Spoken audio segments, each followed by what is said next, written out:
ہم قرآن کو جب پڑھتے ہیں تو اللہ رب العزت نے ارشاد فرمایا افلا یتدبرون القرآن ام علی قلوب اقفالها، فرمایا کہ کیا ان کے دلوں پہ تالے لگ گئے؟ کیا یہ قرآن میں غور و فکر نہیں کرتے یا ان کے دلوں پہ تالے لگ گئے؟ اس آیا مبارکہ میں اللہ رب العزت نے 3 چیزوں کا بیان کیا۔ کتنی چیزیں؟ 3 چیزیں۔ ایک اللہ رب العزت نے بیماری بتائی جو مسلم امہ کو بیماری لگ گئی، اور دوسرا اس بیماری کی وجہ بھی بتائی، اور تیسرا اس بیماری کا علاج بھی بتا دیا۔ فرمایا ایک تو بیماری بتائی، بیماری کی وجہ بھی بتا دی، تشخیص بھی کر دی، اور پھر اس کے بعد اس کا علاج بھی بتا دیا۔ فرمایا بیماری کیا لگی؟ کہ بیماری یہ لگی کہ ان کے دلوں پہ تالے لگ گئے۔ ان کے دلوں پہ کیا ہو گیا؟ تالے لگ گئے۔ اب یہ نہ سمجھ لینا کہ تالے کیسے لگے، کوئی الٹرا ساؤنڈ کروا لیں، کوئی جا کے ایکس رے کروائیں کون سا تالا لگ گیا ہے، نہیں، بلکہ یہ تالے لگنے سے مراد یہ ہے کہ ان کے دل سیاہ ہو گئے۔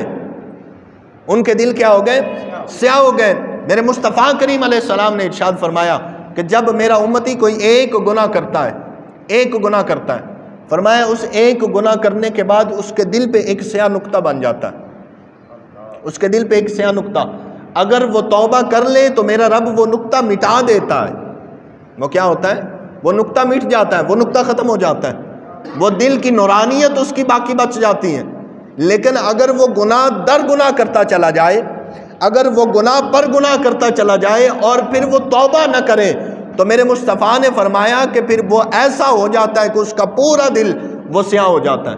اب وہ گناہ کو گناہ نہیں سمجھتا، اب وہ گناہ کرتا ہے مگر اس کو لگتا نہیں کہ یہ گناہ کر رہا ہوں۔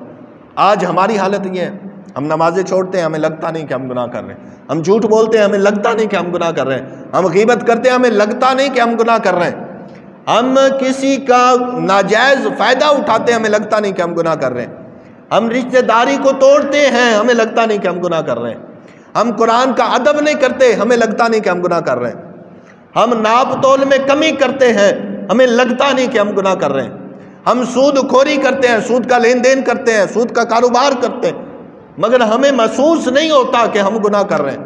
اس کا مطلب یہ ہوا کہ ہمارے دل سیاہ ہو گئے، ہمارے دلوں پہ تالے لگ گئے۔ دلوں کو تالے کیسے لگ جاتے ہیں؟ اور ام علی قلوب اقفالها کا مطلب کیا ہے؟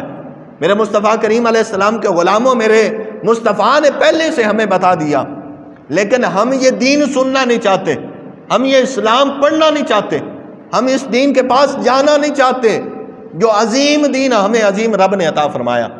فرمایا کہ ان کا مطلب کیا ہے؟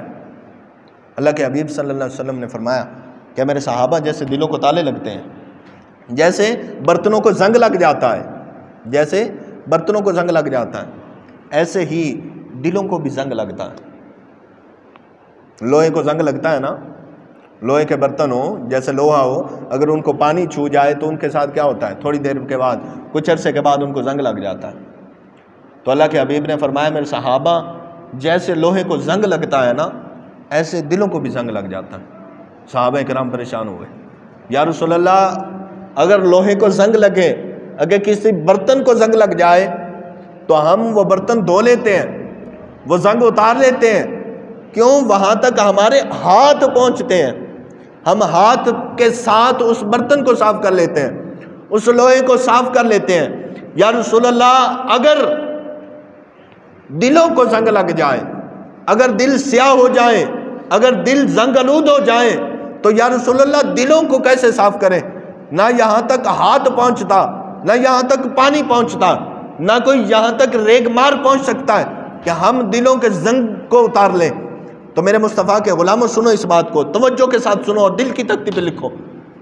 میرے مصطفیٰ کے پاس جب کوئی مسئلہ آتا ہے تو اللہ کا حبیب اس کا علاج بھی بتا دیتا ہے، اور یہ علاج ہمیں قرآن نے بتایا کہ بیماری یہ لگی کہ ہمارے دلوں پہ تالے لگ گئے، وجہ یہ بنی کہ ہم قرآن میں تدبر نہیں کرتے، قرآن میں غور نہیں کرتے، قرآن کو پڑھتے نہیں، قرآن کو سمجھتے نہیں۔ میرے مصطفیٰ کریم علیہ السلام کے غلاموں جب ہم قرآن کو پڑھیں گے تو وہ یہ دلوں کے میل اتر جائیں گے۔ جب صحابہ نے پوچھا یا رسول اللہ کیسے دلوں کا زنگ کیسے اتارا جائے، تو میرے مصطفیٰ کریم علیہ السلام نے فرمایا کثرت ذکر الموت و تلاوت القرآن، فرمایا کہ موت کو کثرت سے یاد کرو، تلاوت قرآن کرو، تمہارے دلوں کے زنگ اتر جائیں گے۔